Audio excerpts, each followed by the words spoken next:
Nice. In any case, if there are some mistakes, part of the reason for that is because I finished the presentation up until 5:30 a.m. All right, I'll say one thing. That's Spunks, you can lower my volume because I was A-rapey in the last recording. all right. So yeah, thanks again, guys, for taking your time and joining in this Bible study. And my gist for our program for the following sessions will be just about the creation stories themselves, right? So we start off with Genesis 1 and should be able to end with Genesis 3, which is basically the quote unquote sin or fall of man, right? So, yeah, before we move on with the actual meat of the topic, I would just like to do a small recap. So, what we have done in the last session is I explained some criteria that we need to look out for when it comes to different Bible translations and what kind of resources we can look out for. So, regarding resources, what kind of YouTubers or scholars I recommend that is displayed in the handout or in the presentation that is on my blog. Yeah, I explained a short approach as to how we're gonna dive deep into the biblical scriptures. And I go twofold. One is something that people like Yopi are most interested in, which is the historic critical exegesis, meaning analyzing, dissecting the Bible from a historical perspective, from a critical perspective. And the second part, which is more like the conclusions, the implications, the consequences that can be derived from it. Meaning, if we have the data, if we discover the data of said scriptures, of said passages, what can be derived from said data, right? So, yeah, thus we can divide it into literary critique and reductional history. Those two aspects are, or those two categories are the elements for a historic critical exegesis. And regarding implications, that it can be pretty much anything. It can be political, it can be feminist, it can be queer, it can be theological. It is primarily theological, and it can be very personal as well, right? So yeah, what we also did was we started off with a literary analysis or literary critique of the scriptures by comparing two different creation stories, which are Genesis 1 and Genesis 2, the 7-day creation, and another account of how the earth was formed, which is Genesis 2. So, yeah, just regarding that, do you still remember the conclusion that was derived from it? Just to have a Uh, fresh recap. the first creation story and the second one cannot be logically unified. That's like being like behind each, occurring one after the other, or being true at the same time. I mean, Right. like literally true. I Literary believe. 2. All right. Mm-hmm. What else? Spunks, you were there too.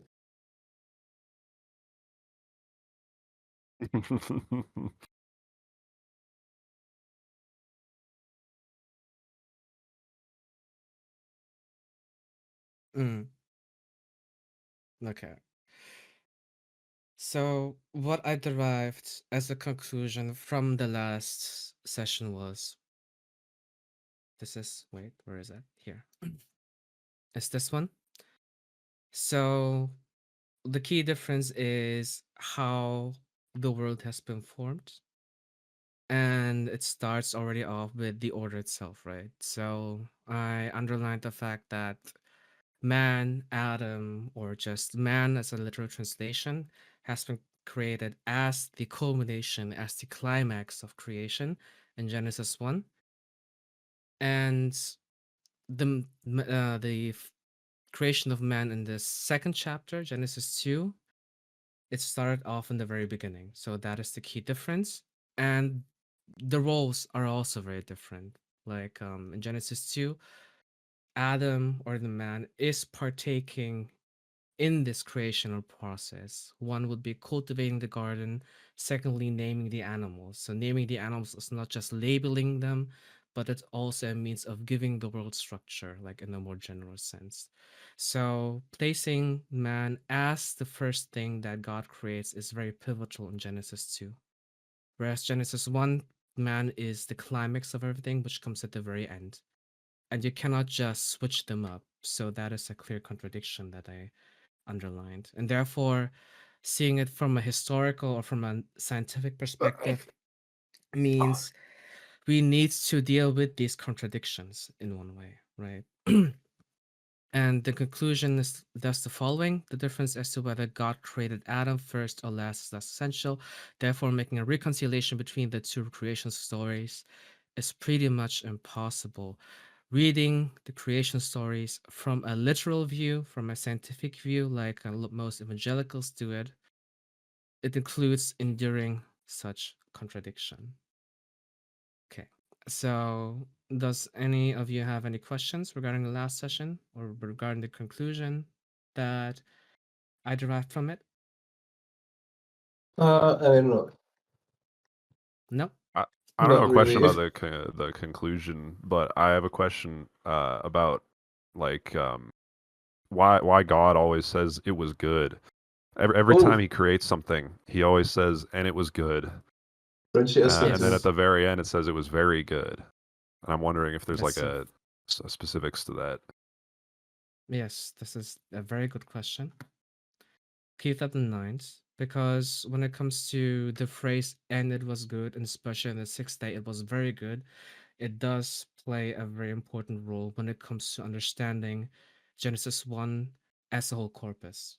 So there's a certain intention as to why it was placed in that way, right? Oh yeah. And that's why for this session, we're going to go in depth with Genesis 1, 2, 2, and 3. So we're going to talk about the 7-day creation only. Okay? And yeah, when it comes to dissecting the first creation story, we already made, for those who attended the last session, we already did some sort of approach of historic critical exegesis. So we did a form of literary critique by comparing Genesis 1 to Genesis 2 and seeing the different contradictions, incoherencies that is displayed for what it is, right? And now we go to the second step, which is the redactional history.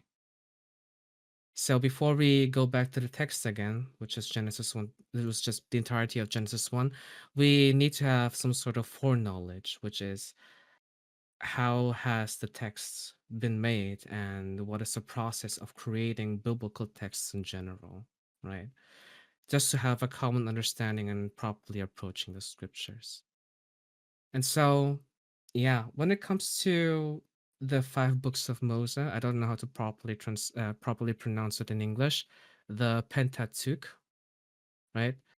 There are different theories as to how it has been made, and usually when it comes to the literal approach or more the traditionalist approach, the people are saying that Moses wrote pretty much everything. Hence, it's the five book of Moses. So, meaning from Genesis 1 up until the last chapter of Deuteronomy, it was all made by Moses. Maybe over the time there were some iterations being done, but overall, Moses was the sole author of everything. So, this is basically a general take for most conservatives. Now, as you might have already guessed in the last session, there are a lot of contradictions, there are a lot of doublings, there are a lot of consistencies when it comes to seeing it that way. We can boldly assume, if we take that as an approach, that Moses must have been a schizophrenic or may have a personality disorder. So, yeah, that in itself requires data and evidence, and so far the data and the evidences suggest rather there is more than just one author who created different books from 1 to 5. And during the beginnings of a more scientific approach of the biblical scriptures, there were already different hypotheses, especially during the time of enlightenment. so around the 18th and 19th century. And one of the first approach was a so-called documentary hypothesis. So what they do is they look different phrasings, they look different, they take a look at specific words through which we can categorize different passages, different scriptures into one compound. So then through that, there were compounds that is categorized as the Elohists. Then we have different scriptures that are categorized as the Yahwists. And then we have a compound that is basically all about the Deuteronomy work. And last but not least, the priest writings or the priestly writings, right? And so for the first, one of the first theories that has been made, this is basically the model. They suggested that first there were the two different scriptures or two different compounds, the Yahwists and the Elohists. One key component into categorizing the scriptures is seeing how God has been called. As you might see in the different passages of the Bible, God is sometimes called Elohim, or sometimes Yahweh or Adonai. Sometimes he's also called El Shaddai. And through that, you can somehow determine what category belongs to what passage, right? So they say, like, firstly there were the Yahweh scriptures and then the Elohist scriptures, and then they mash it together into this JE compound, the Yahweh's Elohist scriptures. And as a separate compound, there were the scriptures of Deuteronomy and the priestly writings, and together they mashed them together into this whole corpus, which is the Torah as we know today. So this is basically the first, or more the old approach or old theory as to how the scriptures were made. Nowadays we have different models and completely different approaches. I'm not gonna tell you everything. I'm just gonna present to you one approach that I'm most familiar with because it's something that my university taught me. It's called the Münster Pentateuch model. And so, what the Münster Pentateuch model suggests is, firstly, the separate narratives, the separate stories, and depending on the circumstances and depending on the contexts, these stories have been re-edited. There were some things added in between those stories that is more in accordance to the needs of the people in that time, be it political, be it economical, be it social, be it whatever, right? For example, when it comes to developing cultural identity, there was a time when people added something within the story to underline the importance of one's cultural identity in a way, right? So far so good. Understood so Hmm. far? Okay. And so we have this model. This is the basic model of the Pentateuch, Minster Pentateuch model. And what it suggests is, if we go like right in the beginning, prehistory, firstly, there were these different stories, and depending on the circumstances, they have been re-edited, added, etc. So we have the prehistory, which is the history before Abraham. Then we have Abraham itself, Jacob, Joseph. We have the start of Exodus, Balaam, and then we have Joshua, right? And these different stories have been merged together at around 650 BCE into something called the Jerusalem History Works, or rather JH or JG, depending on what kind of source you're reading. So these different stories have been merged together into one compound, which is basically the initial basis of the five books of Moses plus Joshua. So meaning it's technically not of a Pentateuch like a five books of Moses, but rather a six books of Moses because of Joshua. Separately, there's the Bond book, Bundesbuch in German, and on a separate column, there were the initial stages of Deuteronomy. So Deuteronomy is a whole corpus in and of itself, which has its own developments. And those those different books have been merged together firstly into a Deuteronomic history work. and Deuteronomy history work and the Jerusalem history work, so left and right, they have been merged together into something called the Great Deuteronomistic Exilic History work. Fucking So this pointing. is right. Yeah. I'm going to Sick. that later. So yeah. So first we have yeah.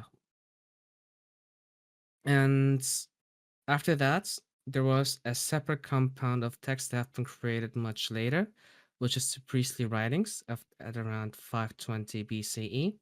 And those have been added as well. And then around 450, we have already basically the compound of pretty much everything that we're reading in the Bible today. So we have this great post-exilic history work, which starts off with Genesis and ends with the second book of Kings. And later on, around 400 BCE, this big compound has been divided into the Pentateuch, the five books of Moses, and the front prophets, which is from Joshua until the second book of Kings.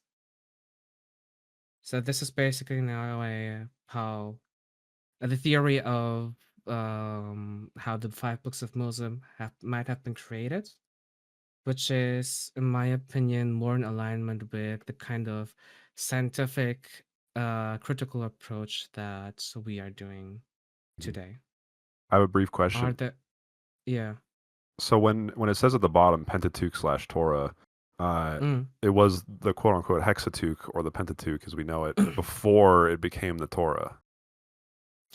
So when it comes to the Pentateuch, or rather, when we look back at 650 BCE, part of this so-called Pentateuch included the Book of Joshua, Yeah. and like this model, like by professors like Singer, they also refer to it as a Hexateuch because the Book of Joshua is a book that is outside of the Pentateuch as we know today.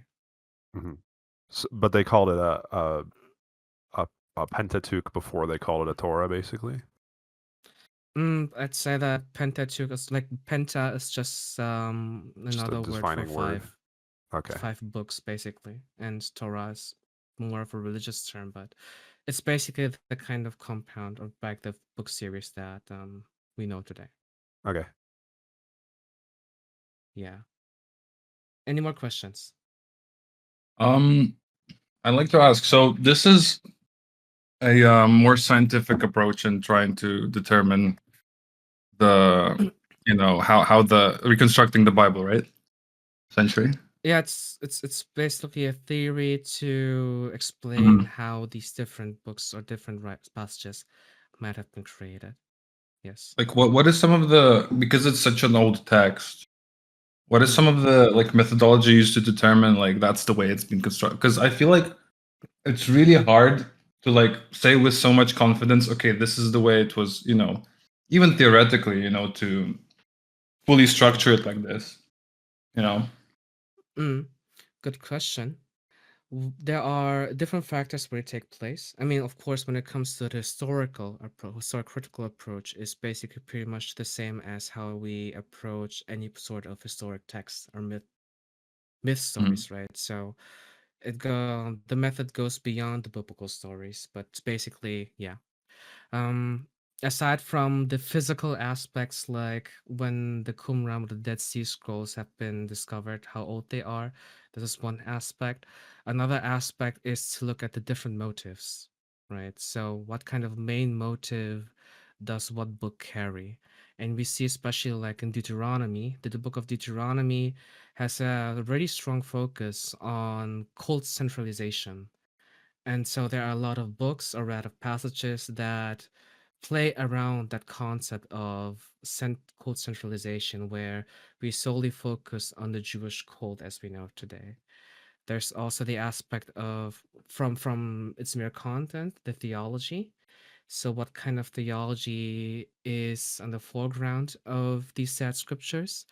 Like we go in depth into one of these compounds later, but like some stories underline the aspect of bonds, like bonds between God and Israel, a bond between what else? A bond between the different people, Joshua, Jacob, Isaac, etc.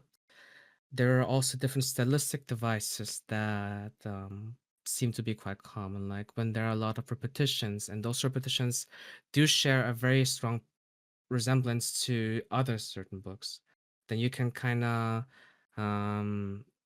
guess as to what kind of passage belongs to what era. So on one hand, I would say it's the physical aspects, if there are like discoveries of ancient scriptures. On the other hand, it's also about the stylistic devices when we analyze the structure, when we analyze the theology, when we analyze the different motives.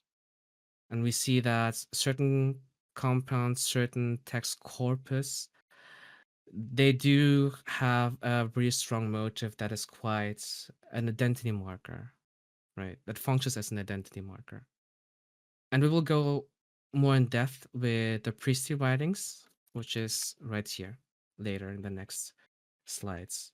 So you have like a gist as to what I mean with what kind of how we how they categorize all these different books and scriptures. It is Mhm. not exactly easy. You're absolutely right with that because, it is quite common that certain theologies overlap with each other, partly because some, especially the younger scriptures, do make strong reference to older scriptures and older compounds. But yet, strong identity markers like a strong theological concept, they do function as a sort of categorization as to where what scripture, what kind of passage belongs to what era. Is that understandable? Yeah, that's fine. It's yeah. I mean, it's pretty much what I thought there was like some other methodology used, like because it's kind of like guesswork, but like heavy guesswork. You know what I mean? Like It is. guessing off of contextual. Um. Yeah. Lots What's of it called? history is Yeah. like that, but like there's lots of little tricks to figure out when something's because it's relative to other things, right? You Yeah. Mm. just kind of have to tell. You It can it kind of is, tell. but this is like one of the older things. Kind of. So That's why Yeah. even like in the translation, like the one we're reading, there's a lot of footnotes, and there's a lot yeah. of things that are like you could use your own guesswork on figuring out what that means if you want to. Yeah, pretty much. I mean, the other aspect is basically just going around those very areas themselves and see what kind of archaeological discoveries we make. And part of these findings either go in full support with what the scriptures are conveying, or rather completely reinterpret the passages that we have been dealing with. So it's a mix of pretty much everything when it comes to categorizing texts and passages.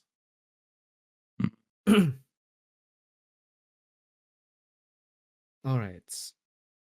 Shall we move on to the next? Sure. Hell yeah. So I point out priestly writings because the passage that we will be dealing with is part of these so-called priestly writings. And a lot of these priestly writings do share a common motive. They use a lot of formulas, or rather formulations, and they do show usually like a really clear structure as to how things are being narrated. So there's first A, then the first B, then there's first C, and the first D. Similarly, we can make a comparison with the with the story of Noah when it comes to counting the animals. Like some passages have a strong resemblance to the priestly writings, meaning there's a clear structure of narrative and it's usually simply written, so they tend to avoid any sort of poetic expansions. A common motive for priestly writings is also it is a means to explain the order of rituals and laws, like the origins of why do we have to hold on to the Sabbath day, or why do we hold on to the different bonds that God has instilled upon us, right? So priestly writings are also not just a means of, or less of a means of explaining things that have happened in the past, but rather They explain to us the relevance of certain things for the everyday life of a Jew. And yeah, another common motive is the image of God. God is being perceived as the sovereign, as the untouchable God. And that goes also part in stark contrast with the notion of a God who can regret, a God who can change his mind or does not know everything. Abrahamic This is God. for example, right? Or the God who has his mind swayed by the words of Moses. Mhm. And what we also see is that it does intentionally take or is very consciously aware of the different pagan rituals around it, the Babylonian, Mesopotamian rituals, but at the same time makes a twist around it to underline its distance from these pagan ritual practices. Right. So this is something that we need to keep in mind. So, if there are not any questions, then we will go straight to our work. This is just a means of everyone having a common grounding. Read the first creation story again and review the structure that we have discussed. Right? So this is now work for today. I'm gonna post a link here. And yeah, I think not everyone has read the first chapter of Genesis, right? I read it just before this, but I'll read it again, and I'm gonna read it on the toilet because I'll be right back. All right. The Since we have dealt with it before, we'll just give 5 minutes of reading and then we'll review the stuff that we have talked last time. How has it been structured? What kind of motive take place? So we all have a common grounding.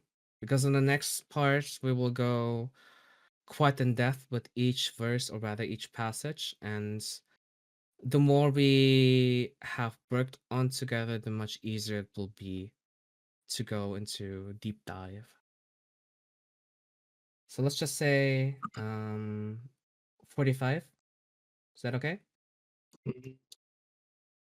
Okay. Read it to me. Read me the passage.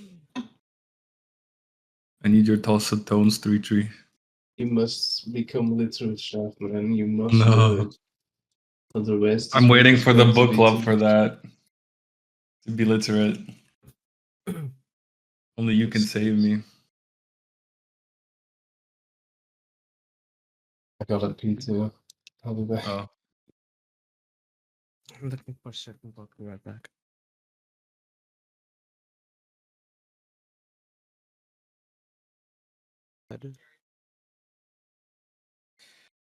Okay, I think. You ready? Oh wait, I know this passage. No. Yeah. Okay, go ahead. All right, all right. Firstly, Yopi isn't here I think actually. Wait. oh, Yopi's not here. Let's just wait from then. All right. Maybe. Or we More- can go without him. What time?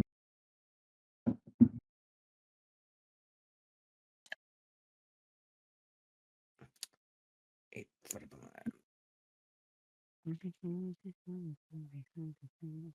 Uh-oh. What's the references to light? Yeah. It talks a bunch about light. Talks a bunch about lights. The birds and the bees. All right, I'm back. Welcome. Welcome There we go. back. There we go. Okay. What have you found, or what can you remember? So what we discussed last time. Me? Yeah, everyone can answer. Bonks, you were here last time.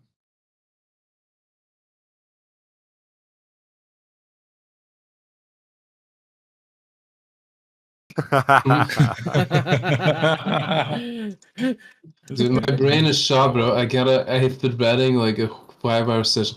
Wait, but so I gotta discuss the structure. I mean, what I said was like at the beginning he starts creation and separates the heaven and the earth, right?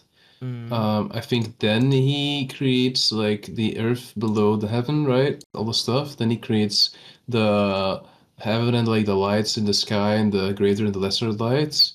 Then he creates all the animals teeming on the earth and also in the seas and in the skies. And then he creates man and he tells man, "Wow, you get all this stuff from me, and like you'd be cool with it."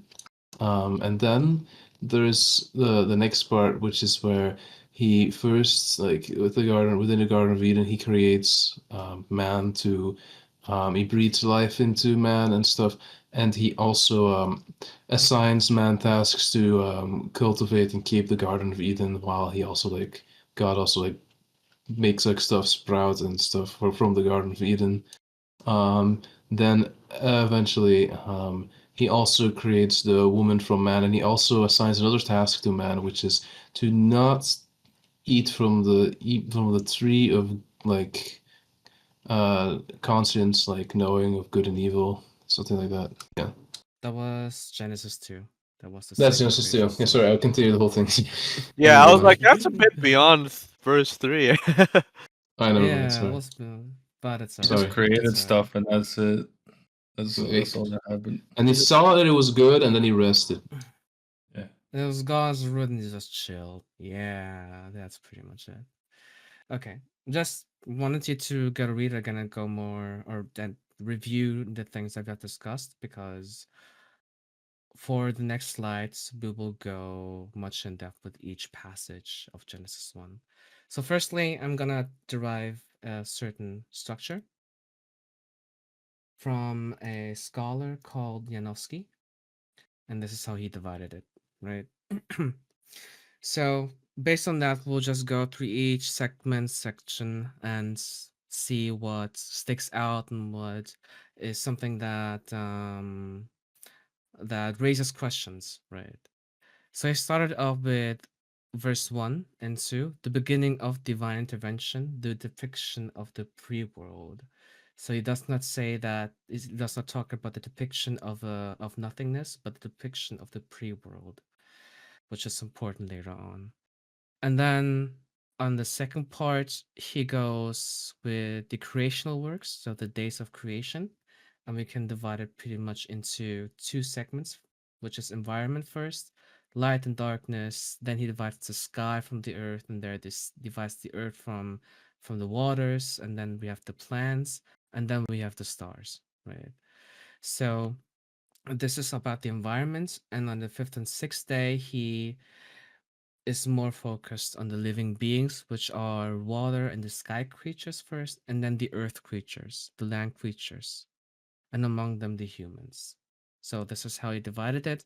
And on the last segment, this is basically the seventh day. This is the day where God rests.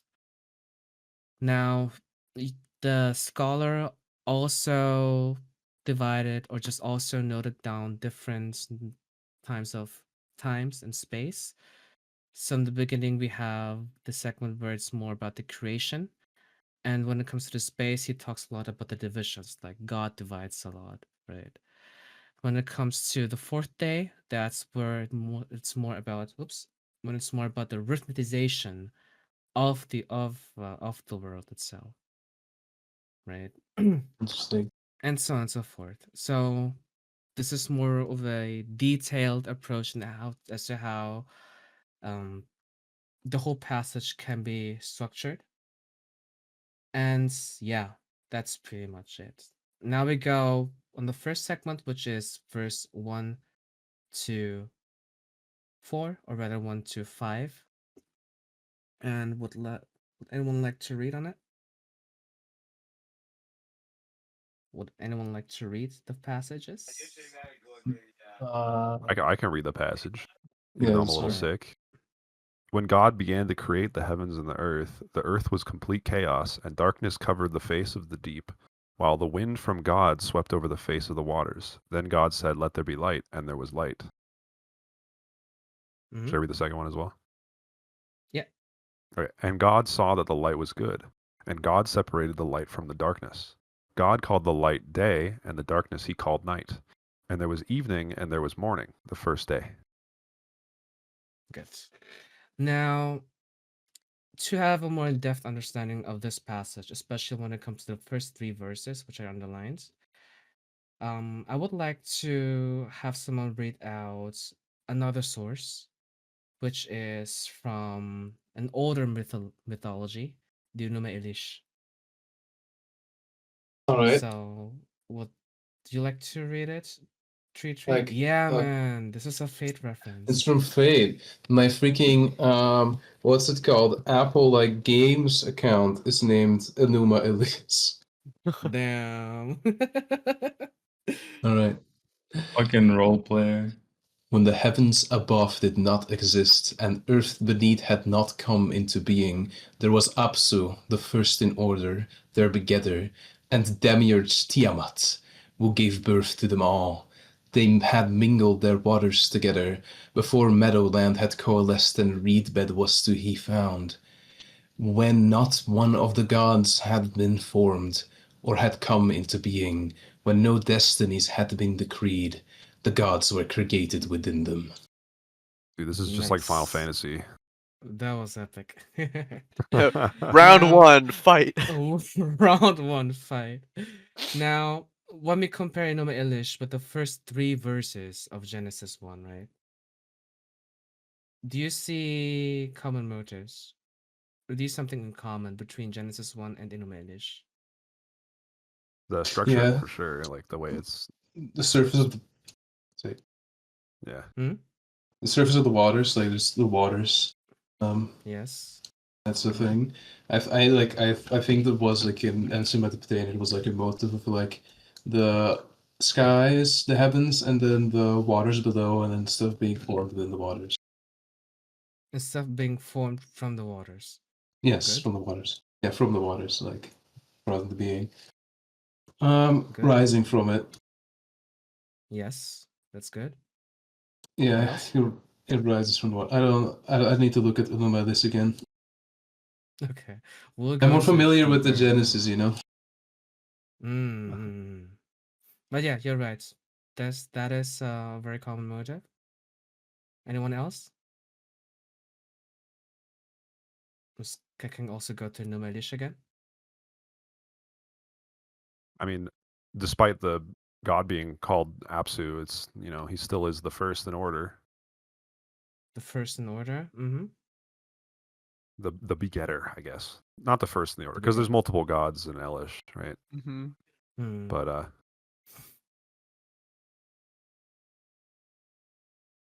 Yeah. he did make all the There's stuff. two. There's one. Okay, maybe there's just this is maybe a crackpot thing to say, but Apsu and Tiamat are two things, and Elohim is plural. That's just one thing. That's a, Okay. Oh, That's there's correct. also the similarities of just saying like there was literally nothing, or but I think like Tiamat is more like a Prior. beast, right? Yeah, and Mm. Tiamat It's- birthed the humans, Yeah, apparently. yeah, she's There's- my there's Birthed also- the favorite creatures. fate granddaughter or something. Hmm. She's Yeah, wait, in Fate or real? No, she's not a she's snake. she's like a giant she's- sea monster. I think. Yeah, With just the giant horns, big horns. horns. And she goes Yeah. "La," and blows you up. Maybe we but should illustrate like the Bible with like faith characters. Let's let faith depiction. That's very. Oh man. I don't even. What, dude? Okay. Where's Christian Blasphemy. God in the fucking Fate universe, bro? Yeah. but- So. She won. No, that's Saber. You know the Tempest. No, what was it again? The temple things. the Oh, shade there's- thing, that's usually there's- Saber. The There's Jerusalem. John Dark, right? There is Yeah. Joan of Arc, and then there's also evil Joan of Arc, and there's Santa little girl Joan of Arc, and then there's Summer Joan of Arc, and then it goes Indian Joan of Arc. Yeah. Here's what it is. Okay. Wait, But yeah, Abrahamic also- God does exist in Fate. Hold on a second, I'm reading Yeah, Wikipedia. They kind of all exist. That really kind is. of all exists. Yeah, I mean that's why the church exists. That's why they all. It only exists because Moses and Noah exist. So Oh, that's cool. in Interesting. Fate, I think they have like an in-universe combat style called like Jacob's Hands or something. and also it the Whore references- of Babylon. Oh, yeah, that's right. I also have that summon. It's very cool. There's a Okay. whore of Babylon and Fates. Yes. Man. There is so much Babylon and Jerusalem in Fate. It's ridiculous, actually. In fact, like Yeah. the demonic pillars and shit are based off of biblical nonsense. But I mean, let's route back to the Bible study, I suppose, before we This get off is Yeah, I track here. suppose. I want to Yeah. read Unless you one want line to real keep quick. going, I I'll want to read one entertain this. line. It says in the Wikipedia, the Type Moon Wikipedia, God Abrahamic, that the Lord's teachings is the basis for the rites of the Holy Church that are humanity's strongest magic foundation. Damn. Just a Yeah. wonderful line. Okay. Yeah, fucking Yeah. Yorokobe Shonen guy, the coolest Let's go character. back into the Bible Yes. studies again before drive off. But I picked this version because it is more accurate, at least when it comes to its semantics. When it comes to other translations, like the New International Version, any other translations, Mhm. they usually translate verse 2 as, "Now the earth was formless and empty."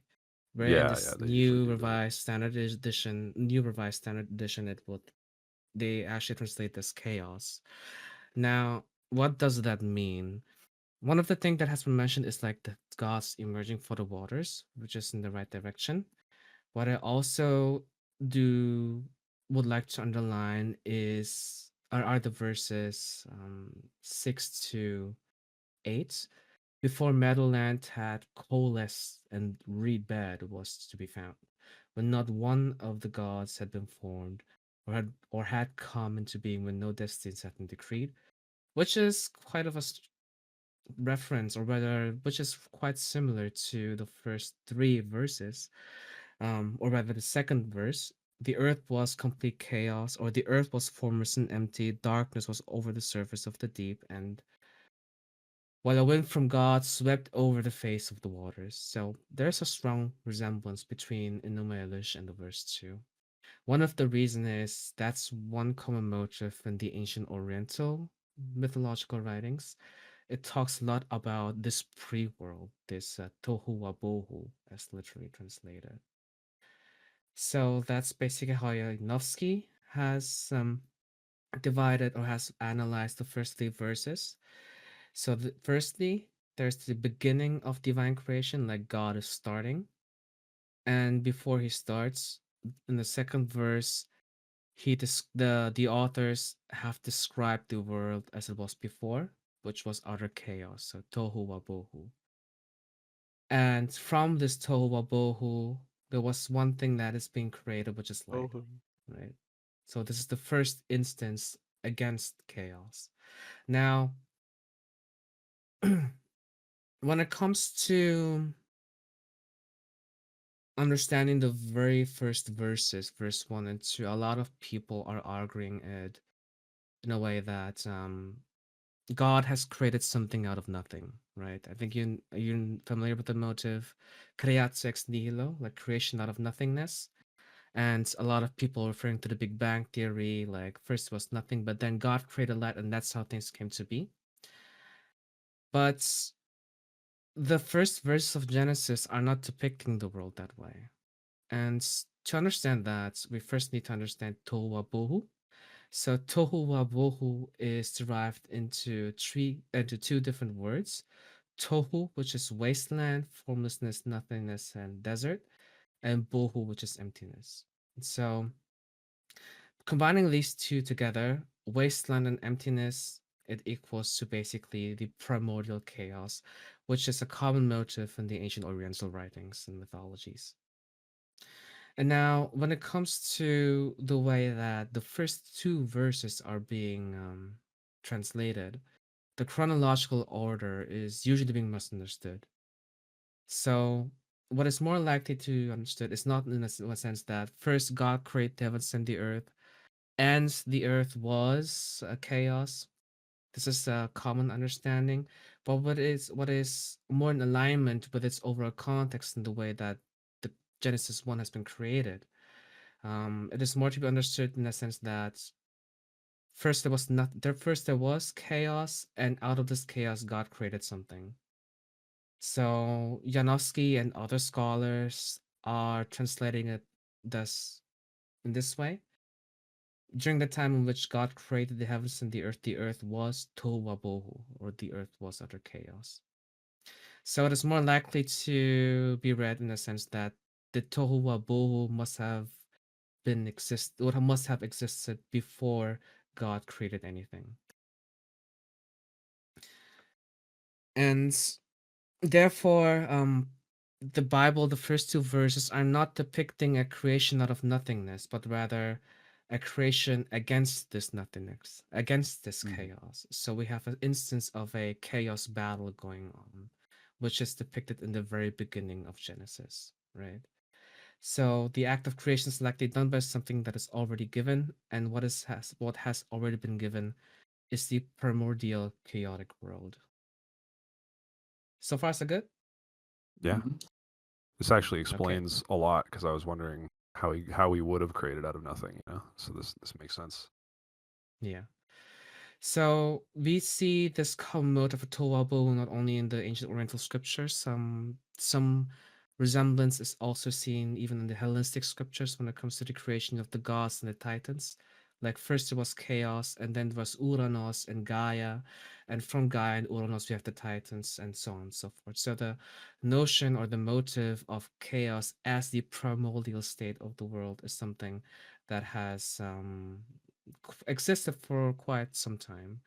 And from this notion of Tohuwabohu, there are actually interesting philosophies in which people argue the material is something that has always been existing eternally, right? And secondly, to underline it further, the creatio ex nihilo is therefore not necessarily biblical, but rather something that emerged out of a philosophical necessity, right? Like something creating of nothingness is more aligned with the concept of the five ways of God's evidence by Thomas Aquinas, or how Aristotle explained the immovable mover argument. So the concept of creatio ex nihilo is more of a philosophical concept rather than a biblical one. This is how I would argue, at least. But yeah, let us go into the next segment, and the next segment is basically all about the environment. Would anyone else like to read 3 to 19? I volunteer Sponks. Okay. It's time.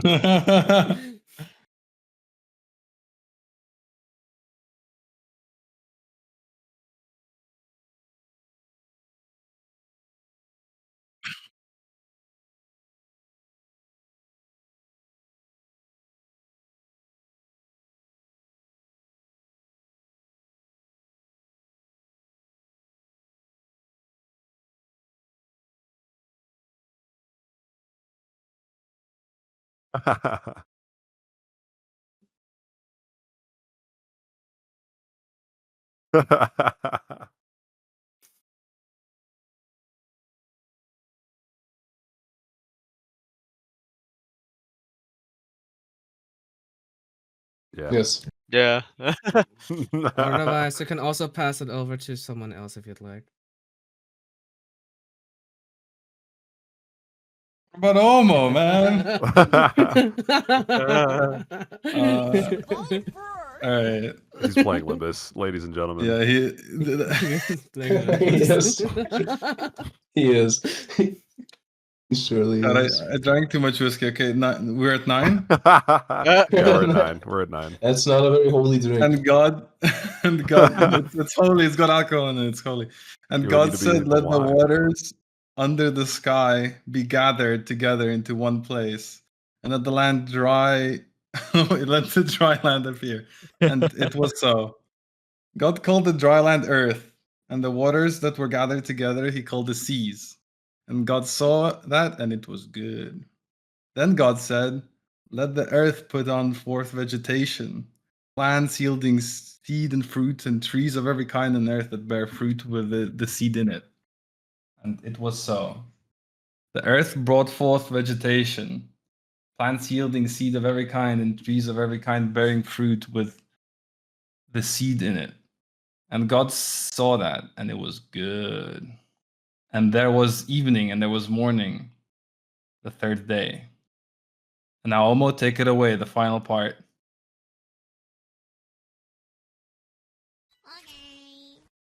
God damn it. From 14. Is this Omo guy actually on Pray. mic, or does he just have the voice change or the fucking soundboard? I think I almost think he just actually has a his girl, speakers guys. on because he said he doesn't have his headphones. Yeah, I have my Huh? headset on. I'm putting it back on though. I'm showing good face, so you don't think I'm in the middle of a League of Legends game. You said from 14? Yeah, from Yeah, 14. 14. Yeah. All right. Fucking I knew it God. was coming. All right. And God said, "Let there be lights in the dome of the sky to separate the day from the night, and let them be for signs and for seasons and for days and years. And let them be lights in the dome of the sky to give light upon the earth." And it was so. God made the two great lights, the greater light to rule the day, and the lesser light to rule the night, and the stars. God set them in the dome of the sky to give light upon the earth, to rule over the day and over the night, and to separate the light from the darkness. And God saw that it was good, and there was evening, and there was morning, the fourth day. Thanks, Omo. Good No job. problem. So what I mentioned in the section of priestly writings before is that the priestly writings tend to be very structured and formalistic, so it does have a number of repetitions to further support the structure and order of the passage. Now, in what way does Genesis 1 underline the structure? Or in what way is it very formalistic? It says specifically in the vegetation part, plants yielding seed and fruit trees of every kind on the earth that bear fruit with a seed in it. Twice, of course. One for when he makes it, and one for when he sees it was good. What else? When we go more into the linguistics, when we analyze more the stylistic devices that Genesis uses. I mean, of course, with the days, he says it's specifically, and there was evening and there was morning with every day. Yes. Yeah, that's true. There's more to it though. Yeah. Like the ends is being mentioned, the separation of different days that's being mentioned. Yes, that is correct. What else is there? What else is what kind of phrase is being repeated over and over again in Genesis 1 or in this passage? Oh, is it just the "and God said"? Yes. And God said is also a marker for structure. And it was so. And it was so. That's the one. And God said and There's it was too many. so. It's very important. Yes. What else?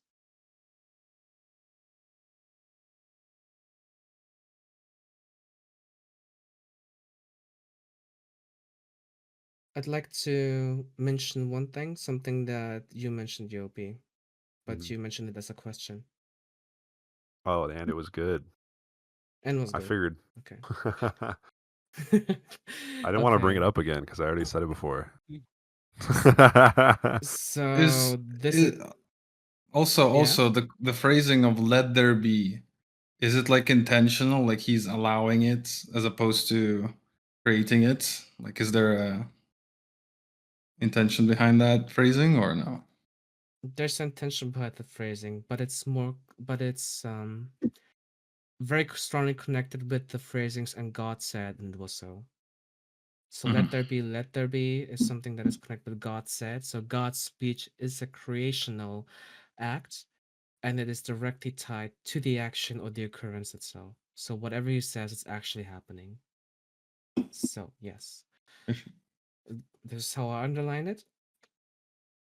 And God said, and it was so. God said and was so were key motives. I underlined also, and God saw that the light was good, or God saw that it was good. Yeah, I noticed there was no "it was good" in the 6th one. Yes, exactly. I was wondering because this is a little later. The God saw everything that he made. It's later on in 31. He saw everything and it was very good. Does that Yes. cover 6? Because there was no, it was good there, or is that It will something else? cover the 6th day. Yes. There It it is is. on the 6th day. Or no, like the God 6th said, paragraph. yes. Sorry. God said that it was so. And what is also noticeable that after it was so, there was no it was good in a certain passage in the creation, right? And that is something that I noticed, something that underlines. And of course, the end of the passage of each day, and there was evening, there was morning, first day. So these very repetitions is very typical in the priestly writings. It's quite simply written, but it is very structured and very formalistic. And this is something that I noted down. There's a consecutive pattern in these passages. God said, and it was so. Right. So each segment is giving structure to chaos, beginning with God's speech, and then something is happening. Right. Firstly, there's lights, the beginning of time. So with the light, time begins, in accordance to scholars. And he next deals with the vertical space.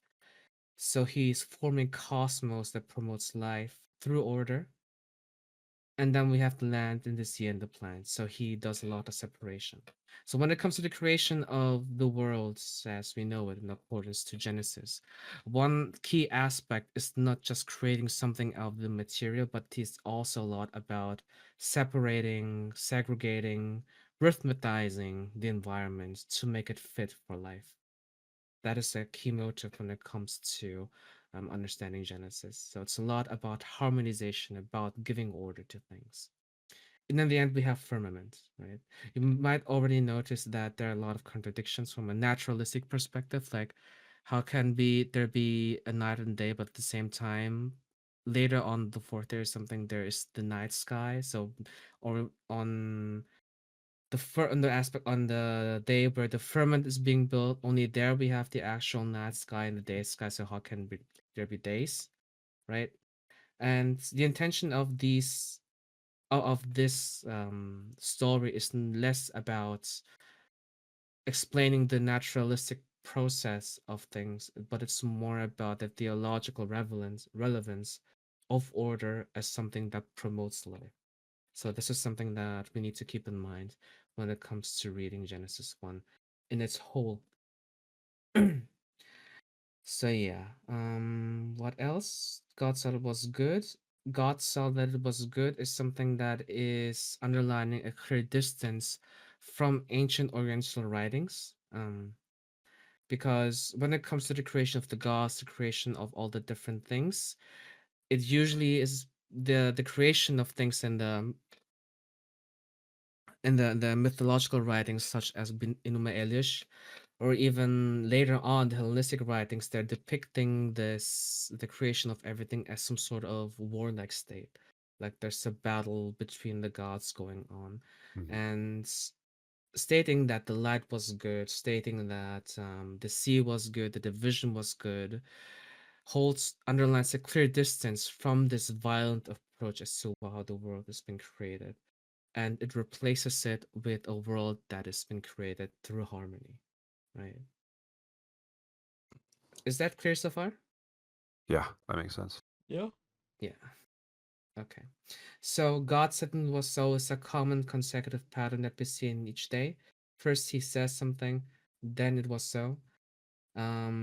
Beginning of time when nighttime begins, then we have vertical space, land, sea, plants, and basically that's the environment.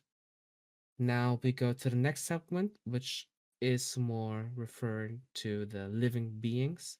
So in that time of context, plants were not considered as living beings as we understand it, but living beings are animals, sea creatures, etc. All right, next passage. I volunteer Who would like Cray. to read? All right. Okay. All right, let's see. Oops, Discord. And God said, "Let the waters bring forth swarms of living creatures, and let birds fly above the earth across the dome of the sky." So God created the great sea monsters and every living creature that moves of every kind with which the waters swarm, and every winged bird of every kind. And God saw that it was good. God blessed them, saying, "Be fruitful and multiply, and fill the waters in the seas, and let birds multiply on the earth." And there was evening, and there was morning, the fifth day. And the birds Read the, fucked. read the next one too. Yeah. Sure. All right. Unless you want to And pass it God, off. and I'll do it. Let's fucking go. And God said, "Let the earth bring forth living creatures of every kind, cattle and creeping things, and wild animals of the earth of every kind." And it was so. God made the wild animals of the earth of every kind, and the cattle of every kind, and everything that creeps upon the ground of every kind. And God saw that it was good. It was good. It was Good all the good. time. All the You kind time. of spoke there like the audio Bible that I was reading originally. It was NIV, but it was like a dramatized Bible version that had sound effects and stuff. Kind Yo, of sounded like the narrator from that. I'm very good at reading, I Man, think. man, It keeps you're so you do have so many talents, Cray, man. I envy you. So again, like last time, I think it will be a bit easier for you now. What do you see? Structures, semantics, motives. Yeah, so that's that structure of like God saying something and it was good, still present. Yes. Mm-hmm. We have the new God blessed them as opposed to just saying. Yes. That is something new. That's true. Continuation of the week cycle and day. There's evening, Mm. morning, and the fifth day. Time passing. Mm. Another re-mentioning of the dome of the sky, that of which is separated by the waters. It had been previously mentioned verses. Mm-hmm. Mm-hmm. This does imply that birds are creatures of water because they fly in the sky and the sky is a part of the water. It Okay. could imply that the birds are in the same category as the sea creatures. Yeah. I mean, Whoa. this is also like very very funny Bible categories when it comes to like what is a fish and stuff Yeah, like I know, that. right? Yeah. Fish are birds and they lay eggs. Oh yeah, I was like if some priest said like a capybara counts as a fish, so you can eat it during Lent. According to the Bible. Poor Oh, capybara. buddy. There was some South American priest who Capybara. said that. That's funny. Capybara, capybara, capybara. Yeah. So let me just show you my things that are underlined. So, and God said, and it was so. God said, and it was good. Also, key motives. And some. What I noticed also is like, it does seem to replace the term it was so with God bless them. So, which Mhm. is new. So, God bless them also means that the creatures are being sanctified. They're being considered. There's the sacredness that is being applied to these creatures, which will be important later on as a fruit for thought. So we also have there was evening, there was morning, also very typical. God said it was so, which is also something that is very typical. And he divided the creatures into two segments, one being the sea creatures and the birds, and then we have the land creatures, including the worms. It's the earth creatures, basically. So animals of earth, every kind, cattle, every kind, everything that creeps upon the Creeping ground thing. of every kind. Creeper. And God said was good. Sorry. And now we go next, directly to the next passage.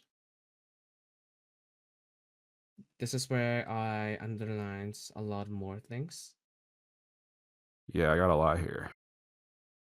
I can read it if you Yeah. want. Sure, go ahead. Then God said, "Let us make humans in our image, according to our likeness, and let them have dominion over the fish of the sea, and over the birds of the air, and over the cattle, and over all the wild animals of the earth, and over every creeping thing that creeps upon the earth." So God created humans in his image. In the image of God he created them. Male and female he created them. God blessed them, and God said to them, "Be fruitful and multiply, and fill the earth and subdue it, and have dominion over the fish of the sea, and over the birds of the air, and over every living thing that moves upon the earth." God said, "See, I have given you every plant yielding seed that is upon the face of the earth, and every tree with seed in its fruit, you shall have them for food. And for every, or sorry, and to every beast of the earth, and to every bird of the air, and to everything that creeps on the earth, everything that has the breath of life, I have given every green plant for food. It was so. God saw everything that he had made, and indeed it was very good. And there was evening, and there was morning, the sixth day. Nice. Again, let's go what we discover in this passage. Or something that sticks out to you. This is also important to mention. So not The only the thing that structure, sticks but to something me about yeah. is that he is plural now. He says, "Let us make humans." True. Mm, that's good. This is something that Frenchie asked last time. I will go and put that into as a side note. I will ping Frenchie Because I with my don't have this. discoveries. Yeah. um, I mean, of course, he gives humans dominion. They're in his image. Yes. There's only two genders. Two genders. We will go on that matter when it comes to Genesis 2. Yeah, that's more This will important be than. a strong reference. Yes. What else? Does he?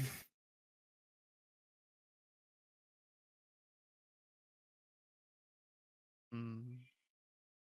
He didn't say to the land animals, "Be fruitful and multiply," when he blessed them, but he blessed humans in the same way. Yeah, that's correct. Wondering if there's a distinction, but either way, he did bless the humans. He did bless the humans. Hmm.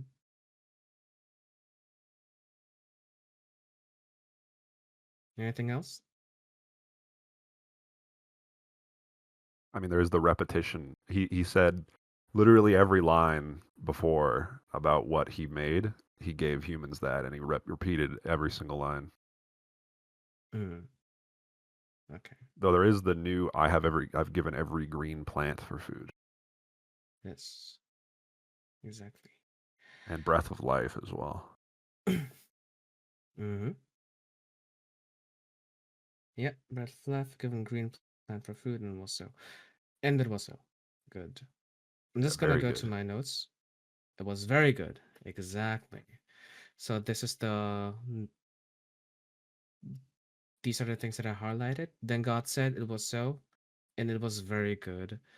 So we will see it also in the original Hebrew text. They don't just write it as it was good, but it was actually very good. Yeah, I God let looked it us up make humans actually. in our image. So the image of God is being underlined so far that it sticks out as a separate passage in and of itself. In his image, in the image of God, he created them. So there's a chiasm that underlines the importance of God being, or man being the image of God.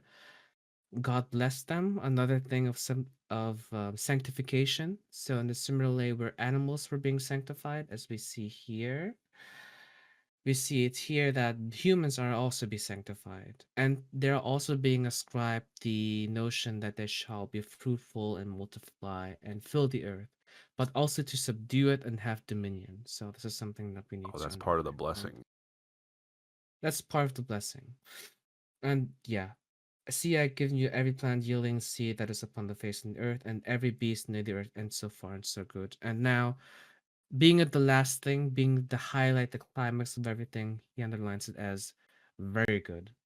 Right. So this further explains man being the climax of all creation. Yeah, we're so As a cool. side note, yeah, it's so cool. As a side note, when it comes to the question as to why he speaks to in this segment in plural, the fact is in Genesis 1, God has always spoken plurals, always in the first person plural. Because in the Elohim. original, yeah, in the original Hebrew language, it's not El, but Elohim, which is a plural form of gods when we roughly translate it, right? So what does that mean? Um, there are certain scholars like the scholar suggested was Dan McCann, who says that there was no such thing as monotheism from the get go. So the people, the writers in the Old Testament have always believed in polytheism in a way. What I would counter argue is that Genesis 1 is part of the priestly writings, and the priestly writings already understood or already have this understanding of God being one, that there is no one else but God. And they make references to different Oopsie. other kinds of passages. Hello. Like Accident. Deuteronomy. And in Deuteronomy, there's a clear passage where it says, there's only one God, there's no one else, right? So, God, the notion that there's only one God, that there's no other God that exists, is something that did not stem out of the blue, but it's something that has developed over the course of time, right? Maybe if you're interested, we can go more in depth with the cult. So we can delve into the stuff like Deuteronomy as to how the sense of monotheism has been developed. But to for this session, it's just important to note that there was a time when there was a belief in many gods, but at around the time, around the 580 or so, the notion of only one god existing has already been quite in fruition. But what does the plural form mean then, when it's not about being different gods creating this earth, right? One aspect would be a stylistic device called pluralis majestatis, which means like, royals, the Pope himself, or different kings are addressing themselves as plural, Exactly but what I was wondering. Yeah. that wouldn't make much sense. Um, what does make much more sense would be a similar stylistic device. It's called pluralis deliberativus, which means it's more of a self-reflection or self-consultation as to what he's about to do. So God himself is talking with himself to think, okay, this is what I'm gonna do, and that's what's gonna happen, right? So it's more like of a reflective, um, how do you call it? It's more like a means of underlining that God is reflecting on something and then he makes it true. Can you write out the Latin for that? The I'm gonna write it pluralis. here. So we have pluralis deliberativus Thanks. or deliberativus. So right. Okay. So that is very good. That was just a side note because that is something that Frenchie asked. And yeah. But what is more important to note is the aspect of image of God and dominion, right? Sparks mentioned in the last session that we like Genesis 2, God is something that is depicted just out of mere clay or out of dust. So there's no such divine imagery in Genesis 2. But in Genesis 1, we do have this imagery of man being created in the image of God, right? So where does the notion or the phrasing image of God come from? This is also a reference to a common understanding in the ancient Oriental time when kings used to have statues, like where kings were trying to show off their power, show off their territorial dominion over everything. They usually place statues in different parts of their reign, right? And so statues were firstly functioning as a sort of territory marker, as a sign of royal legitimate power, basically. And this sort of motive is also being implemented in Genesis 1, where we as humans are quote unquote statues to show God's dominion over everything. So we are basically representatives of his sovereignty. Is that clear so far? Mhm. So that is basically the common notion of image of God. Now, we have this is how we as humans are being characterized, right? And then we have another term or another function that has been ascribed to us, which is to have dominion over the animals and the creatures, right? So Rada means to have dominion, to rule, to treat down, to subjugate, to subdue, to crumble of, or in some prayers, to prevail over darkness, to prevail over death. Right? But the term Lada is not always being depicted as positive, but they're also depicted as a form of oppressive ruling over someone, like some passages in Leviticus, right? And so the question is, this is something that I want to underline here. Is it for us justified to truly exploit the environment that we are surrounding ourselves with? That's the question that I want to tell you now. And what I mean by that is I'm gonna read a certain passage from a different book by a hardcore evangelist when it comes to his take on the environmental activism when it comes to climate changes, right?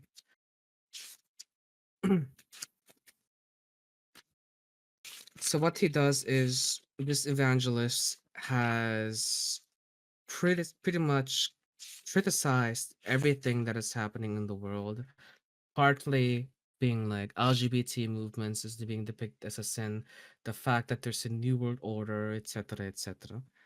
And so I would like to read a passage on his take on climate change and how he biblically justifies it with the term of dominion, right?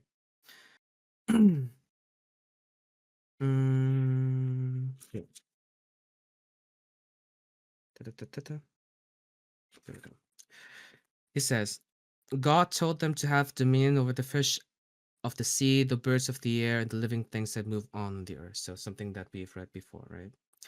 Now here's where modernists with their ecological concerns seem to be on the right track, but they have gone overboard with climate change hysteria. In their desire to preserve the polar bears, for example, they stress the dangers of global warming and melting ice caps. Then there's their concern for vanishing species like this or that eagle or mammal, but seem unconcerned about the human species. Or better yet, they seem to overly concerned to eliminate the human species. God gave them every seed bearing plant all over the earth and every tree that has seed bearing fruit to be your food. God provided for their food, especially plants and fruits. Later, after the flood, God would also provide them meat, allowing them to eat any living creature. But moderns today want to ban the eating of meat, substituting this with artificial lab produced meat and with bugs. So Bugs. there's a notion of that evangelists when it comes to how we understand to have dominion over the creatures. Do you think that it is justified? I mean, like, that's an oppressive justification, of course. Yeah. And he's right that we have dominion in terms of God's giving, but like, you can be a ruler that isn't oppressive, and it's usually better for everyone involved when you're not an That's Suppose oppressive. usually for better one So I think involves, yes. I he's suppose you wrong. can Yeah. interpret. I mean, if you go with the whole thing like, oh, they're co-creators kind of thing, is that humans are supposed to be like stewards in a way of the thing, co-creating the whole thing. Mm. That's maybe more Genesis 2 than Genesis 1. So we have the notion of men being stewards, which is also a way to interpret that passage. And then we have the conservative side that say we are completely justified in exploiting the environment, like the one that evangelist depicted, right? Mhm. So do you think that the Bible, for what it says, or this passage, what it says, does justify a means of exploiting nature? No. Why? I mean, like, Shall I go back to the passages before? no, I mean, I understand. This is kind of Mm, personal. So, like, okay. uh, you know, it's even depicted later in the Bible, but like in contexts of tyrannical leaders, like usually their kingdoms fall because of the tyrannical nature. So if we are to Mm, be, you know, good rulers over the land and the earth, then we have to treat the land and the earth well. mm, It's my okay. perspective. Hmm. Anyone else? Yeah, I don't know. It's like kingship and like ruling had a different connotation back then, a little bit like kings were expected to govern good, you know. Mm. Exactly. Now, the thing about this passage is it becomes very pivotal when it comes to issues regarding climate change, issues regarding environmental activism, because both the conservative people and the ecologists, like eco theologians, are using those very verses as reference. So the tension between us being stewards or us being dominions and rulers over the earth, um, this very tension is not clearly laid out in these passages, and yet a lot of people are using those very verses as reference for justifying either environmental activism or economical growth for our own benefit, right? And so, for an impulse, it is also important to truly see what these passages are clearly depicting. And one approach to like justify the staples, like what Yopi says, that we cannot be tyrannical and we have to be stewards rather than oppressive kings. This is something that the scholar called Janowski would argue. Ruling not in the sense of being a tyrant, but living in harmony and taking responsibility with nature itself, right? And the reason is the structure, the way it's been structured, and the genre of the text, the style depicts a non-violent, harmonious relationship between man and nature, and the world as a whole. So I think you already have the notion how the world has been created, not in the sense of a violent upbringing, but rather as a harmonious and non-violent upbringing, right? And I don't know who mentioned it earlier. The aspect of blessing, and the animals have been sanctified, and they were also called to be fruitful. Was it Yopi? That was me, yeah. Yeah. So the common notion, those common motives of the task that is prescribed to both animals and humans, and the sanctification, they both indicate some sort of common origin, right? So man could be implied as being among the categories of worm and earth creatures. This is something that we need to keep in mind. And to have that more laid out, this is one of another scholar who structured the way the order creation in something called bi well, how do they call it, bifurcations, meaning Yeah. like the splitting up between two things. So firstly there was the Tohuwabohu, the emptiness and the void, the chaos. Then there's the bifurcation of light and darkness. And then there's another bifurcation or division of sea and the earth. So we have then the moon, the stars, and the sun. And then there's another bifurcation between um, the sea creatures, bifurcation between the earth creatures. And you can see, like on the top, the sixth day, the human, the cattle, and the worms and the animals are placed on the very same category. And what that scholar concludes, is something that I underlined in the red text. He says, remarkably, humans are not initially given any preferential status. They are mentioned in the same breath as animals, worms, and cattle, in complete accordance with the facts known today that the basic biochemical processes such as respiration, protein synthesis, and genetic code are then the same in humans and animals.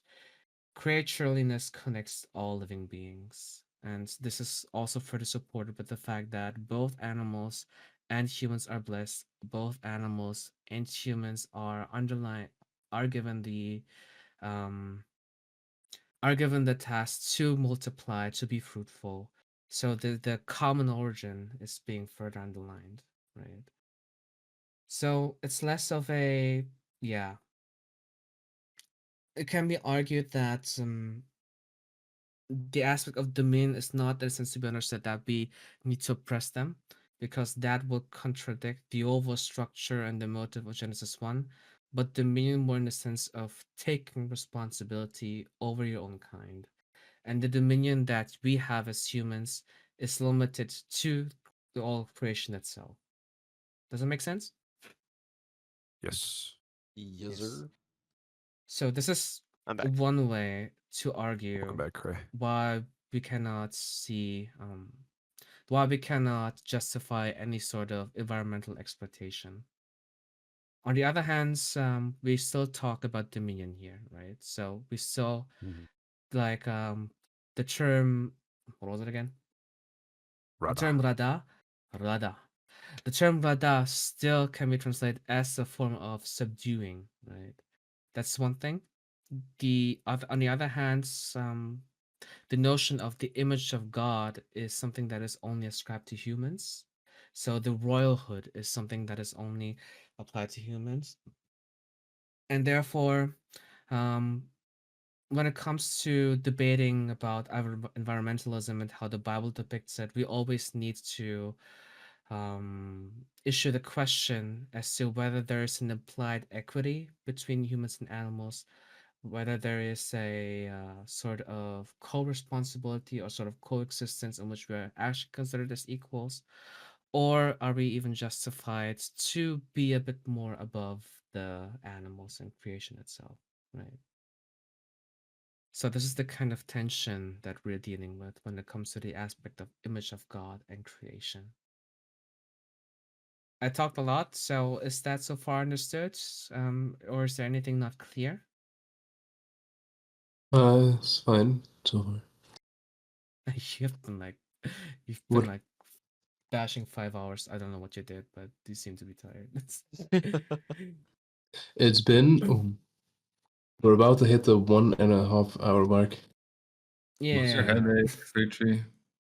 Yeah, my headache it's I took the paracetamol. It seems to be working all right. It's not entirely gone, but it's definitely going away. That's good. Okay. We're almost done. This is just one last passage, or would you like to have a break? Oh no, it's fine. Let's continue. Unless everyone else wants to Okay. take a break. We're good. I'm You chilling. good? All right. We're Let's chilling. go. So we talk about the seventh day. I'm just gonna read it out. Thus the heavens and the earth were finished in all their multitude. On the sixth day God finished the work that he had done, and he rested on the seventh day from all the work that he had done. So God blessed the seventh day and hallowed it, because on it God rested from all the work that he had done in creation. Now what is interesting to see is that most other translations are translating verse 2 as on the seventh day God finished the work, not the sixth day. So there are quite only a few translations, including this one, that are using the term sixth day instead of seventh day.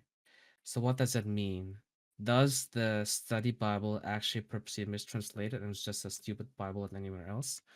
Or does it have a different meaning? So you see on the footnotes that it does acknowledge the fact that it can be translated as seventh day, but the sixth day is still being used as the quote unquote main translation. And to go in depth with that, we have to take a look at the different editions that have been made, right? So not only do we have to consider when we go really, really in depth with biblical scholarship, it's not only important to look at the translations, but it's also important to look at the different textual traditions of the biblical scriptures, because there are different kinds of editions of the Bible themselves in the original languages, right? And so this is the order of traditions. So sometimes certain passages are different according to each tradition. Sometimes certain passages have been left out, some passages have been edited. So when it comes to reading the original ancient Hebrew text, it's not only important to understand what they're saying, but it's also important to see what kind of textual tradition are we referring to. Usually the general gist is the older the traditional texts, the better. And when it comes to most scholars are referring to Masoretic texts because it's the oldest one, followed by Samaritan Pentateuch, then the Septuagint, the ancient Greek translation, the Peshitta, the Syriac translation, Targum Onkelos, and Targum Sodi Jonathan. So this is basically the different transitions that we refer to. It now As a short excurse, whenever you're super bored and you wanna buy this chunk, which is like 30 euros plus, um, I mentioned in the last session that this book not only shows the Bible in its original language, it also shows the different commentaries. It shows like the way these texts have been developed, right? And to look further into the translation as to whether God made something out on the seventh day or God made something out the sixth day, we need to look at the commentary here. Because when it says God did actually work on the seventh day, then what does the Sabbath mean? Like, are we allowed to work on the seventh day? Then why, if so, why are Jews nowadays so adamant on not working? Why is the Sabbath day so holy, right? Makes sense. Yeah. And Fucking based. what is actually seen is there is a commentary or there's a footnote here. This is a translation. The original translation in the Masoretic text is actually 7. And in the footnote, it says that another textual tradition that is a bit younger, which is the Samaritan Septuagint. Oops, what happened? There we go. we can Which still is see it. Samaritan Septuagint. It replaced the seventh day with the sixth day to make it more Korean with the overall creation story. But the original Masoretic text depicts that God did something on the seventh day, right? But what is it? What did God do? Is it a clear contradiction, or is it something that has been intended that they intentionally wrote? And some scholars say that the rest itself is a creative act. So the work that God did on the seventh day is the fact that he stopped, right? So Mm. through the seventh day, the creation becomes truly complete by adding the time stop on the seventh day and sanctifying it, so they make a sacred time. It can also be depicted as a highlight when every creation leads up to the sacred time, and it further underlines in a ritualistic sense the meaning of Sabbath. Make sense? Yeah, I Yep. like that better Okay. than it being on the sixth day, actually, because stopping on the sixth day makes too much sense for the Bible. You know what I mean? Like, Yeah. On the one hand, it would make much more sense on the sixth day, but the theological richness is further underlined when we say God did something on the seventh day and rested. mhm. So that's basically what a number of scholars are arguing. Especially if it was Okay. in the original. Yeah. Exactly. So we have this is basically now the exegetical aspects, if you're still awake and you managed to pay attention so far. Mm-hmm. Th- Thank you so much. The Let us implication. let us come to the implications. What stuff can we derive from it, right? This is something that these are the kind of relevancies that I can derive from what I have discovered. So we have the motive of chaos battle. We God places order into chaos, and that can also be a reference to our own human life, right? One of the things that priestly writings do is they do not depict a form of history, but rather they depict a form of story that is relevant in our present time. And Mm. so the motive of chaos battle is not something that is being left out in the past, but something that is still prevalent in our everyday life. On a personal note, this is something that can be seen like in pastoral sermons, right? Through order, we create purpose in this meaningless world. And by giving order and giving purpose in our meaningless world, not only are we making our lives more fruitful, but it's also a reference to something really divine, right? So the chaos battle to creating harmony into something that is meaningless is in itself a divine trait. And therefore, creation processes that we do, it does reflect the way that we become creative when we create something, right? So creativity is something divine. Like first we think of something, the first thing that comes to mind, we give word to it, we give structure to it, and then becomes fruitful and then becomes reality. So everything new that makes life prosper, everything creative that we make can be considered a reference to divine creation itself.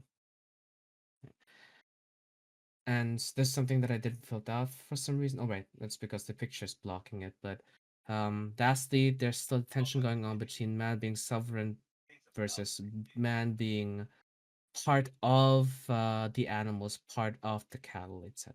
So we still have the tension going on as to whether we call ourselves sovereign above nature or we are part of it.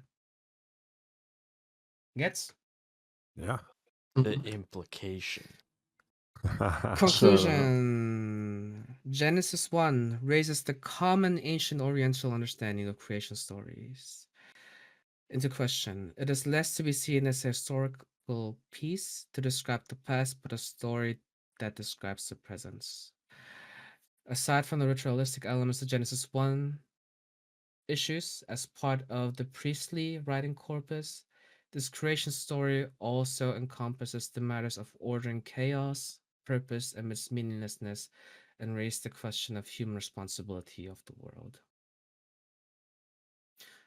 And now, with all that we have worked on so far, I would just like to have a small discussion round if you're still fit. And the question is the following: eco-theology, as well as a good number of indigenous religions, tend to criticize the story being too centered on man as the sovereign species. Is the criticism justified? How should the relationship between man and nature be? Hmm. I think that the Bible is like perfectly self-centered because the existence of man is like, we are our own thoughtful creatures. Meanwhile, every other creature seems to lack a degree of introspection. So, because of that, you can describe creatures as lesser, but you can still describe creatures respectfully. And I think the Bible does a decent job of that. Mm-hmm. Hmm.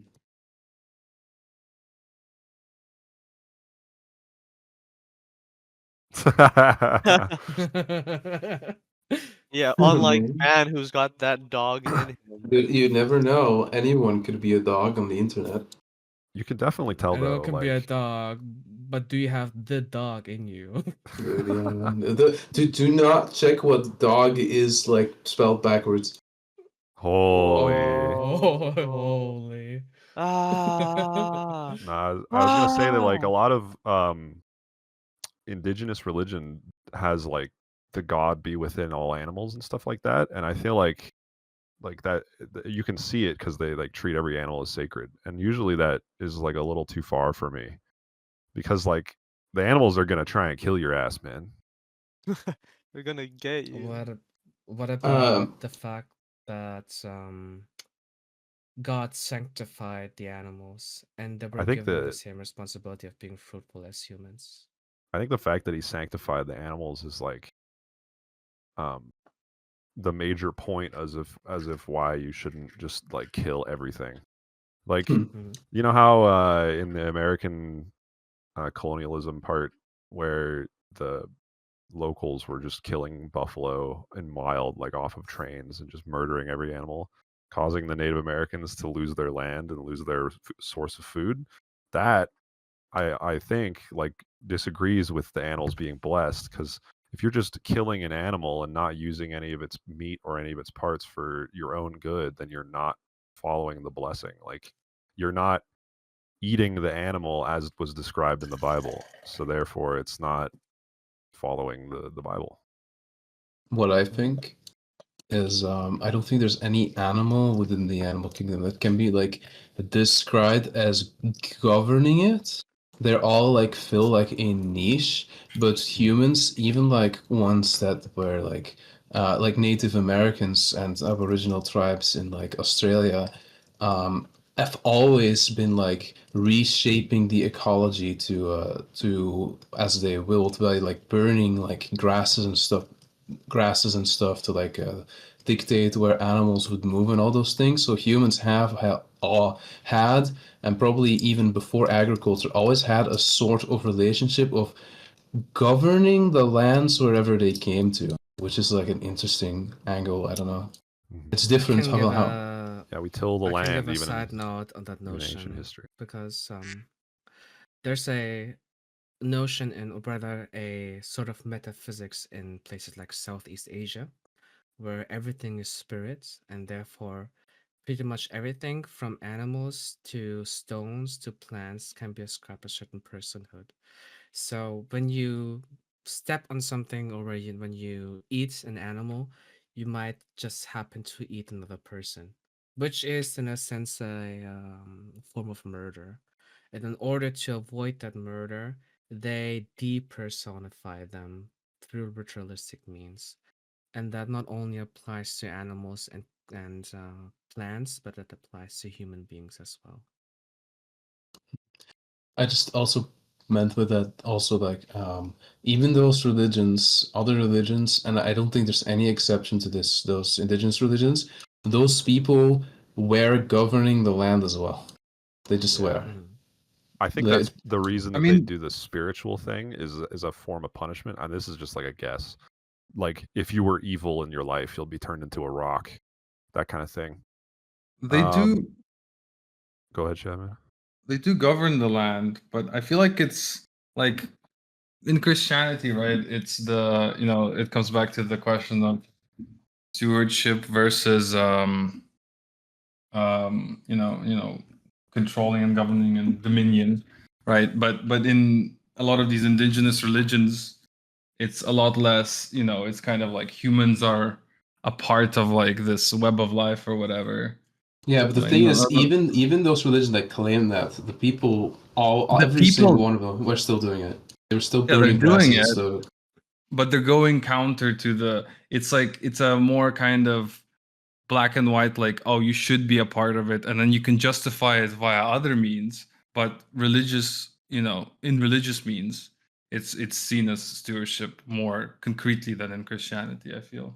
Yeah, because I think An in interesting ancient comparison. Mesopotamia, like the concept of kingship was established a long time ago, and I think you can't back then really divorce the idea of like rulership and sovereignty from stewardship, because I think those were seen as the same thing in ancient Mesopotamia, because like kings were held to be have absolute right over their dominion. A shepherd had absolute right over his flock, which is like, that's gonna come back. And but they're supposed to still be good stewards of their flock or like their country. It's just the concepts cannot be divorced. Hmm. It's just- That's true. That's true. All right. If there's nothing else, then that's it. All right, you can end the recording, Sponks. Yippee!